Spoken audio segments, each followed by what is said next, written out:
tell us a little bit about yourself. How and when did you get started in music? I started long ago as a child. My father was a music teacher. So was my mom, both from West Texas. And I was born out there in Lubbock, Texas, and I got involved with playing the violin when I was 7 years old. My dad made me do it because he was he was big in the choir programs and also had the church choir. And Dad was big in the public schools as a director, and he also got me involved in singing in church as a kid. You know? And that's how it began for me. And then I got involved with doing the school musicals. I was Snoopy in You're a Good Man, Charlie Brown. And then became a student body president. And I was shy until I did You're a Good Man, Charlie Brown.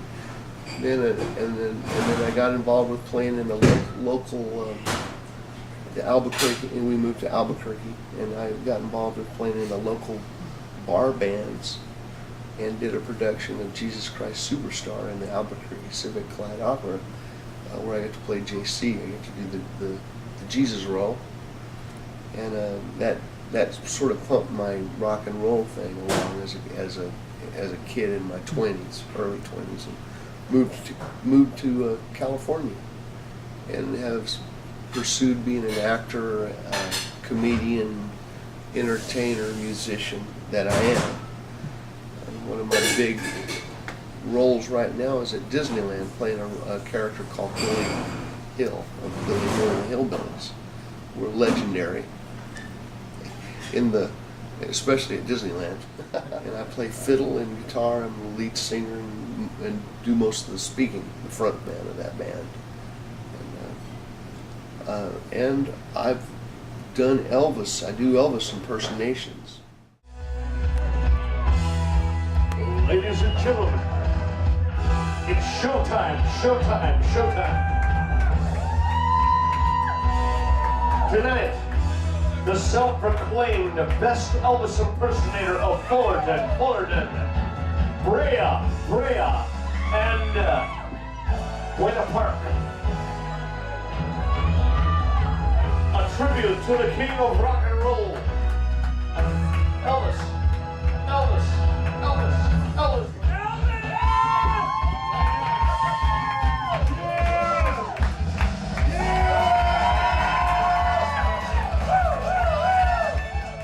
Club we're in right now is the Continental Room. This is where I perform every Wednesday night, doing my own my own tribute to Elvis. I do it with a bit of humor. What's your name, sweetie? Cynthia. Cynthia, it's her birthday. Right now. She's 30 years old. Cynthia. 30 years old, Cynthia, with her friends. It's the perfect age for me. I'm just kidding. Show me to the sea. Darling, so it goes. Some things. Happy birthday, Cynthia. Well, happy birthday, Cynthia. See how I incorporated the birthday song? I would like to. This is the best Wednesday we've ever had already. I can tell you, Cynthia, this Cynthia party here is helping a lot. It's good to have you here, Cynthia. You look beautiful. And oh my finger, you twisted. Wow, 3 times around, 3 revolutions. But it was worth it. Because I consider myself as I do a tribute to the Elvis impersonator in a way, so it gives me a lot of leeway to make fun of what we do a little bit, you know, not that I'm making fun of all of us. I'm making fun of myself, I think, mostly. I'm doing a project right now I'm excited about, where I'm recording Elvis songs, but bluegrass style. Okay. So we're putting that kind of a hillbilly spin Nice. on the Elvis thing. And it's a lot of fun, and it's fun to listen to. You hear those songs being done a little differently than the regular way. Yeah. Oh, that's cool. Because who wants to hear an Elvis impersonator do Elvis songs the way Elvis did them? Right. I mean, why would you want to have a recording of something like that? I always thought that. You have to have a spin on it. Who would you say are your musical influences? But I've got so many different kinds of musical influences. You know, Ray Charles. I just love the way he sings. I was raised operatically, pretty much. My dad was a gospel singer from the South, but he ended up becoming a more classical influence. He left the Baptist church to the Methodist church because they did more conservative type music, more Handel and Okay. Bach. Mm-hmm. And the Baptists did more of just a closer walk with thee and the hymns, and I actually enjoy those songs, more. Now that I've grown up, I like the hand clapping stuff, the gospel-y stuff is fun for me, but my dad became more classical, so I was raised completely operatic. I went to school on an opera scholarship. Wow. And thought it was really dull and boring. And I heard a bad band play at a fraternity party. They were bad, but they were all having way more fun than I did all day long, learning German lieder, German art songs.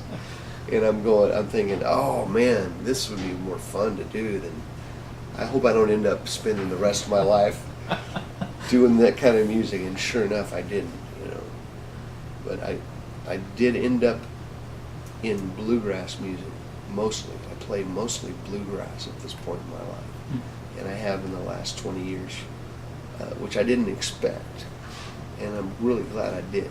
What do you like about bluegrass more than any other style?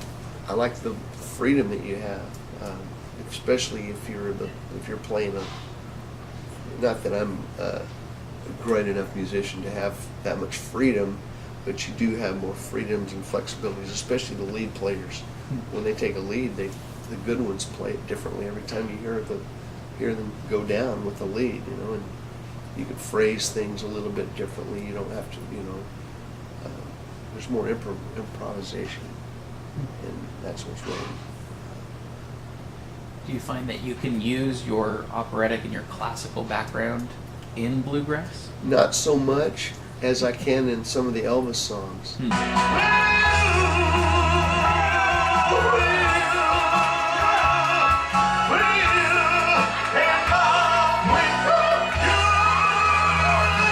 Like some of those tunes, like the Trilogy, or My Way, or some of those that have the really high notes. Even when he sang It's Now or Never, he almost sounds operatic in certain parts of those things. So I think I use the opera to monitor how much wear and tear I have on my voice. That it's helped me see where my damage level is. And you do some throat screaming when you do some Elvis stuff. I think I've learned to scream a little bit and know when to back off of it. Some voices were meant to be screamer singers. They can handle it better than my voice. I can't scream. Not a good water guy. What time are you guys starting? We're done. Oh, you all done? We're going right now, actually. Oh, God. Yeah. All right. Yeah.